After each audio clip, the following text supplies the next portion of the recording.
جائے گا۔ جادو کی ساتویں قسم یہ ہے کہ کسی کو جادو کے ذریعے بیماری میں مبتلا کر دینا، جادو کروا کے کسی بھی بیماری میں، سر کے درد کی بیماری میں مبتلا کروا دینا، پیٹ کے درد کی بیماری میں مبتلا کروا دینا، آنکھ کی درد کی بیماری میں مبتلا کروا دینا، پیر کی درد کی بیماری میں مبتلا کروا دینا، یعنی پیٹھ کی یا کمر کی درد کی بیماری میں مبتلا کروا دینا، سینے کی درد کی بیماری میں مبتلا کروا دینا، غلط بخار کی بیماری میں مبتلا کروا دینا۔ ہاں، غلط بیماریوں کی کئی قسمیں ہیں، کسی بھی بیماری کی قسم میں جادو کے ذریعے اس کو مبتلا کروا دینا۔ اس جادو کی نشانیاں کیا ہیں؟ نمبر 1، انسان کے کسی جسم کے عضو کا، پارٹ کا، حصے کا مسلسل درد میں مبتلا ہونا۔ نمبر 2، بے ہوشی کے دورے پڑنا۔ نمبر 3، جسم کے کسی حصے کا بے جان ہو جانا، مثلا انگلیاں بے جان ہو گئی، ہاتھ ہی بے جان ہو گیا، پیر ہی بے جان ہو گیا، کمر ہی بے جان ہو گئی، یعنی بالکل بے جان بولے تو حرکت ورکت کچھ بھی نہیں۔ نمبر 4، پورے جسم کا بے جان ہو جانا، ایسا لگے جیسے مریض پڑا ہوا ہے، حرکت بھی نہیں کر رہا، ہل بھی نہیں رہا، جل بھی نہیں رہا۔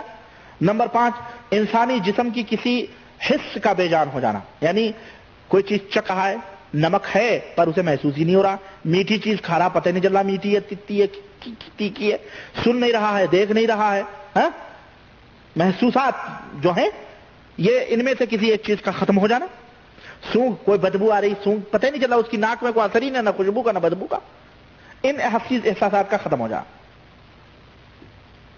میں یہاں آپ کو ایک بات مناسب سمجھتا ہوں بتلا دینا، وہ یہ کہ یہ علامتیں عام جسمانی بیماریوں کی علامتوں سے ملتی جلتی ہیں، جو حقیقی طور پر کسی سبب سے بیماری پیدا ہو جاتی ہے، جنوں اور جادو کا کوئی ہوتا نہیں ہے، لیکن ملتی جلتی یہ بیماریاں ہیں۔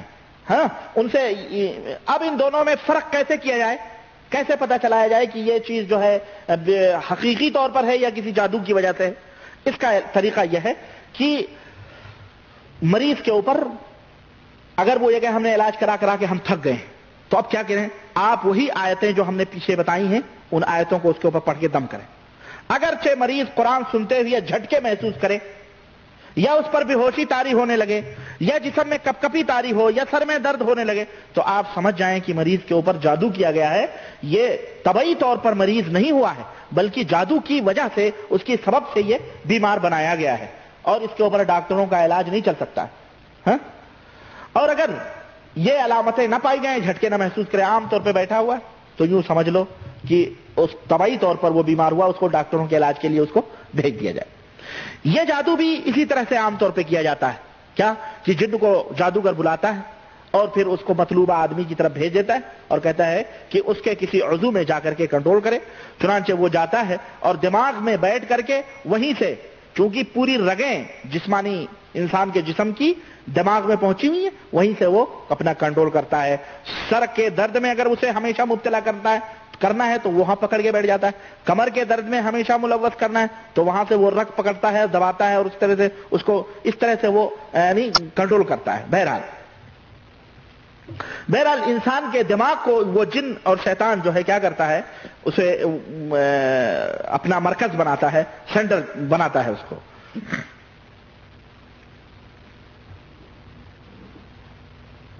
جب انسان اس جادو میں مبتلا ہوتا ہے تو پھر اس کو کیا کرنا چاہیے؟ نمبر 1،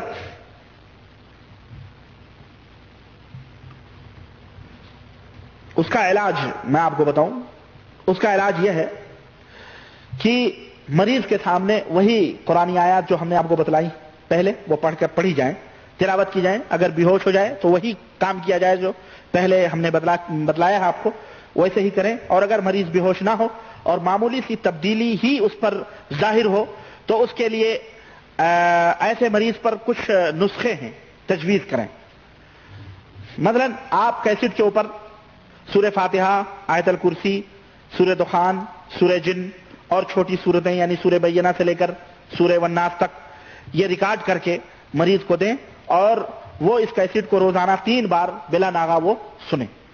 یہ نسخہ اس کے لیے۔ اس کے علاوہ مریض کو حبۃ السودا، کرونجی جو ہوتی ہے نا، حبۃ السودا، حبہ سودا ہوتا ہے، ایک کالا کالا دانہ یہاں ملتا ہے، ہمارے قاضی صاحب بیٹھے ہیں ماشاءاللہ، یہ عطورات کی دکان میں ہیں، آپ ان سے رابطہ کریں گے، آپ کو تیل تک دیں گے، عرق نکال کے حبۃ السودا کا دیں گے. اور اللہ کے رسول صلی اللہ علیہ وسلم نے اس کے بارے میں فرمایا حبۃ سودا کے بارے میں کہ موت کے سوا ہر بیماری کا علاج یہ ہے, موت کے سوا ہر بیماری کا علاج یہ ہے. تو حبۃ سودا جو ہے, کرونجی جس کو کہتے ہیں, اس کے تیل پر یہ آیتیں جو ابھی میں بتاؤں گا اس کو دم کر کر دیں اور تاکید کریں کہ مریض اس تیل کو اپنی پیشانی اور جہاں درد ہو رہا ہے اس درد والی جگہ پر صبح شام مالش کریں.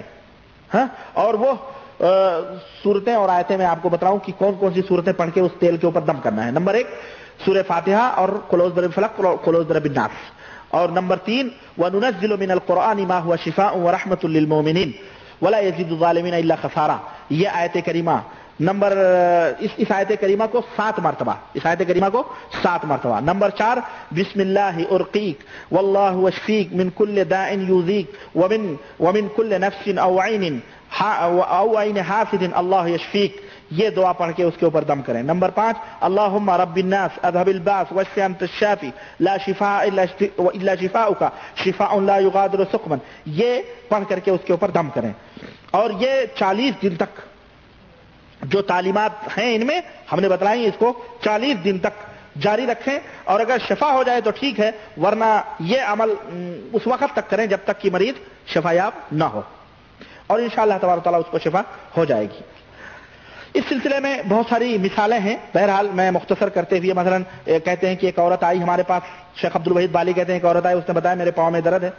میں سمجھا کہ ہو سکتا ہے وہ عادی درد ہو, بہرحال لیکن موچ ووچ آ گئی ہو. اس نے کہا نہیں موچ ووچ نہیں آئی, بالکل یہ بہت دنوں سے یہ درد ہے. چنانچہ میں نے اس کے اوپر جھاڑ پھونک کرنا شروع کی اور وہ آیتیں پڑھنا شروع کی, تو سورہ فاتحہ سنتے ہی وہ عورت بے ہوش ہو گئی. جیسے ہی ہم نے سورہ فاتحہ شروع کیا وہ عورت بے ہوش ہو گئی اور جن بولنے لگا اور کہنے لگا کہ اس عورت کے پاؤں کو میں نے پکڑ رکھا ہے اور اس میں درد میں دیتا رہتا ہوں اس کو.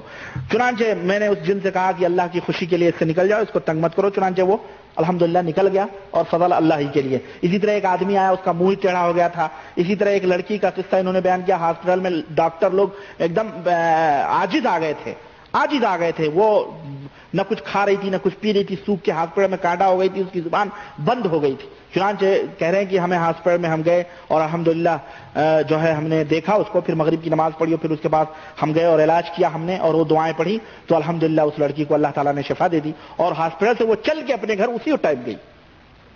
تو اللہ تعالیٰ شفا دیتا ہے اس طرح سے. جادو کی میں چاہ رہا ہوں کہ آج جادو کی یہ 9 قسمیں جو ہے نا میں آج ختم کر دوں تاکہ پھر آئندہ دوسری بات میں آپ کے سامنے رکھوں. جادو کی 8ویں قسم ہے, یہ قسم عورتوں کے لیے خاص ہے. وہ یہ ہے کہ عورتوں کو 2 قسم کا خون آتا ہے. ایک ہوتا ہے حیض کا خون جو عام طور پہ ان کے مہینے میں آتا ہے اور عادت کے مطابق آتا ہے, اور دوسرا ہے نفاس کا خون جو بچہ پیدا ہونے کے بعد آتا ہے. ہاں, اور مختلف عورتوں کو مختلف ٹائم تک آتا ہے. کسی عورت کو 1 مہینہ آتا ہے, کسی عورت کو 35 دن آتا ہے, کسی کو 36 دن آتا ہے. بہرحال آخری مدت اس کی 40 ہے, تو وہ اس کو نفاس کا خون کہتے ہیں. اور ایک خون آتا ہے جو استحاضے کا خون کہلاتا ہے, جو حیض کے خون کی مدت ختم ہونے کے بعد کبھی کبھی آتا ہے, اور وہ بھی شیطان کے کچوکے کی وجہ سے ہوتا ہے, جیسا کہ اللہ کے رسول صلی اللہ علیہ وسلم نے فرمایا ہے. لیکن کچھ ایسی بھی حالات ایسے ہوتی ہیں اس کی کہ یہ مسلسل یہ خون آتا رہتا ہے استحاضے کا, تو یہ شیطان کی طرف سے ہوتا ہے. اور اس جادو کی حقیقت, اس جادو کا علاج یہ ہے کہ اگر اس ایسی عورت کا خون نہ بند ہوتا ہو تو آیت لکل نبئ مستقر یہ آیت کریمہ صاف ستھری روشنائی سے لکھ کر پانی میں اس کو دھل کر کے مریضہ کو 2 یا 3 ہفتے تک آپ پلائیں تو انشاءاللہ تبارک تعالیٰ اس کو شفا ہو جائے گی. اور علامہ ابن تیمیہ رحمۃ اللہ علیہ نے کسی چیز پر لکھ کر کے, صاف چیز پر, اور اس کو دھل کر کے پلانے کو فتویٰ دیا ہے اور یہ چیز انہوں نے جائز قرار دی ہے. تو اس طرح سے اللہ تعالیٰ اس کو شفا دے گا. چنانچہ میں نے جیسا کہ آپ کو بتلایا کہ اس کو پانی میں حل کر کے پلایا بھی جائے اور اسے غسل بھی کرایا جائے, ایسا کرنا بھی اس کے لیے جائز ہے. امام احمد بن حنبل رحمۃ اللہ علیہ نے اس پر دلائل دیے ہیں, اور فتاوی ابن تیمیہ جلد 19 صفحہ نمبر 64 پہ علامہ ابن تیمیہ نے اس کے جواز کا فتویٰ دیا ہے. تو انشاءاللہ تعالیٰ چند دنوں میں اس کے شفا ہو سکتی ہے. جادو کی 9ویں